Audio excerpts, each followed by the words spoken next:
this what's the release date for the album? When does it come out? And it comes out of Metal Blade, but is it the same release date worldwide, or is it different in different countries? No. It's worldwide with all the products. June 6th, June Okay. 9th. June 9th is Nick's The Remedy video, which is an awesome video. If you like the first one, you're going to love this one. It comes out. They don't do the staggered kind of thing at all. It's coming out everywhere. They told me that they've had twice as many pre-orders on this album than they did on the first one, which is always a good sign. Yeah. The first video kind of peaked at 193,000. Now, no, it's not Metallica numbers, but considering that's after a month, considering the first album, the highest one after like 4 years is 88,000. Sure. We're heading in the right direction. Again, does that translate to, a world tour opening up for Iron Maiden? I don't know, but it's heading in the right direction as compared to either just kind of hang out and being the same or whatever. So I really think that the album is the strength. This band's single is not the strength. It's the album that will people be going, damn. For people like myself that have heard it, has their response been mostly like mine, where they like this one better than the first one? From my end, yes, that's what I've heard. Okay. That's what I've heard. Again, kind of like you, they say there's nothing wrong with the first one, and it's this, that, and the other, and all this kind of stuff, but it's really taken to another level. It's a great evolution. It's a great progression. Yeah, when you guys bring up the fact that, and he brought up a very good point, where it sounds like you guys have been playing together for 10 years. That is probably, I was trying to pinpoint, like, what is different about this record? Something about this album just gels so much better.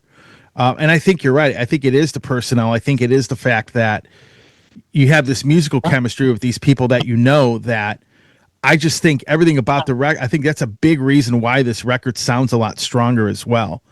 Because I think you have the right pieces in place, you have the right group of people participating in the songwriting. And, you have some different people, different types of people writing these songs. So I think for me, when I was trying to pick up the vibe of this record, you could just kind of feel what you're saying. And I think with me, my first impression of it, the first time I listened to it all the way through, I immediately liked it better. I mean, it really was that quick for me. And I remember listening to the first song, and I'm like, man, this record, from the first song, I thought it was going to be better. I mean, that was the whole vibe that I ended up getting. And, what I do, and this is what I've always done when I review records, or, I review a band's album. If I have anything from the back catalog, I typically go back and I listen to a lot of that again to kind of compare it to like what they've done before. So I went back, listened to the first album again, because sometimes, you might like something better or worse or whatever. And I'm like, it's just this new one. It's to me, the impression it made on me was that the whole vibe was better. And just the songwriting just ended up getting better. I mean, that's really what it came down to for me. Would you like to comment, Nick? I mean, honestly, I probably shouldn't, since I wasn't around for the first one, other than to say thank you. And I do think, obviously Mark's done a lot of work by now with Philip, and it's important to have a rhythm section that gels. And I've done 6 albums with Ray, or 5 albums with Ray, and a couple of live albums. And I wanted to play with Mark for 20 years, so that counts for something.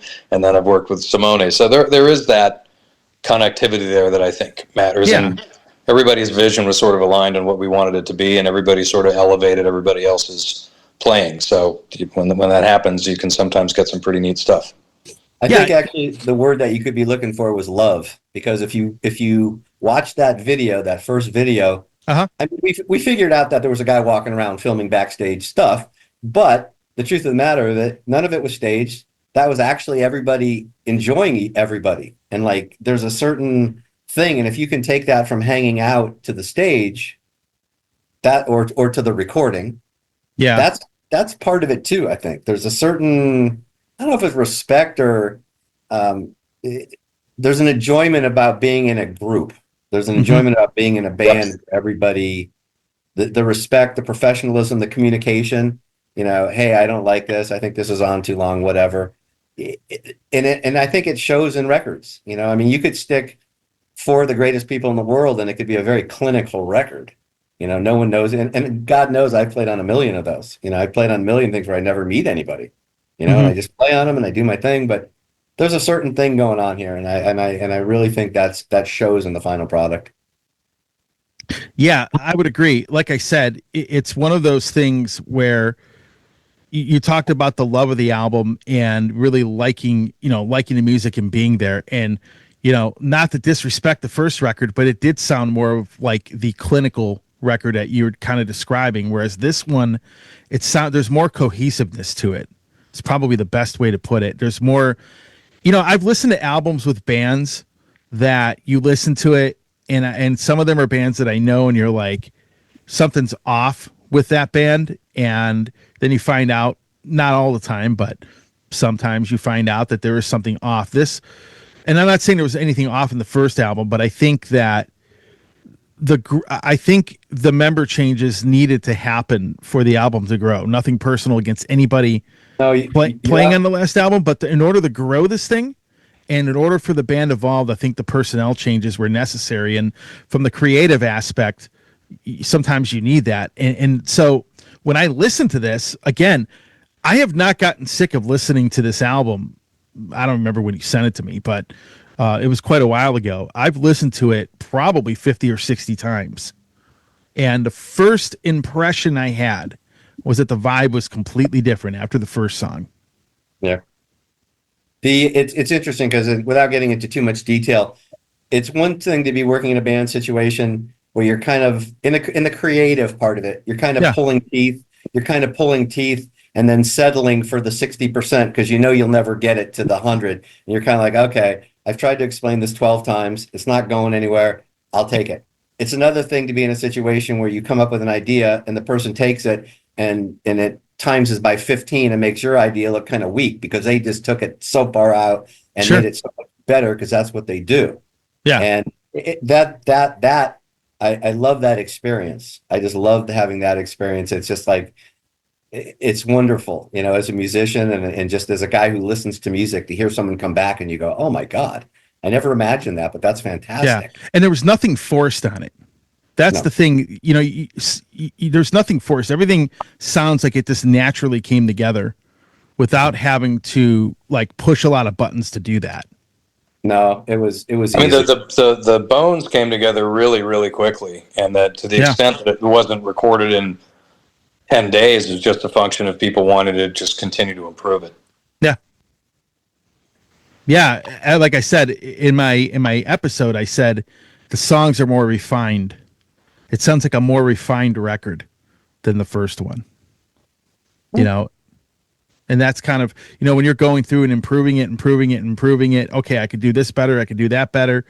Going and re-recording stuff. I think that's what you guys did. I mean, I think you refined it, and it's interesting. The reason I said it comes naturally is because Nick, you brought up that look, I re-recorded parts. Normally, I don't like to do that, but when you heard other people playing these songs, you're like, I got to change this. This part sounds better, and then you get excited about it because then you go and listen to it, and you're like, man, I'm glad I changed this.